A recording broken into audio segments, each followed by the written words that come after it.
હરિયાળી ભાજી બનાવવા માટે આપણે ઓઇલ અને બટરને લઈને જીરા, આદુ લસણ મરચાંની પેસ્ટ અને ઓનિયનથી વઘાર કરી લેવાનો છે. કેપ્સિકમ અને લીલી ડુંગળી એડ કરશું, ધાણા જીરું, લાલ મરચું પાવડર અને લીલા કાચા ટમેટા જે આવે છે ચોપ એ એડ કરી દીધા છે. પાવભાજી મસાલો અને મીઠું નાખી બરાબર ચડે પછી પાલકની પ્યોરી જે બ્લાન્ચ કરીને બનાવેલી છે એ એડ કરશું.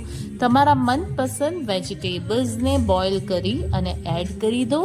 બરાબર મેશ કરી લેશું. ત્યારબાદ એની કન્સિસ્ટન્સી એડજસ્ટ કરવા માટે વોટર એડ કરી દઈએ, બાફેલા વટાણા એડ કરી દઈએ અને હવે એની અંદર આપણે સ્પ્રિંગ ઓનિયનના લીલી ડુંગળીના પાન એડ કરશું અને ઉપરથી થોડું ઘી.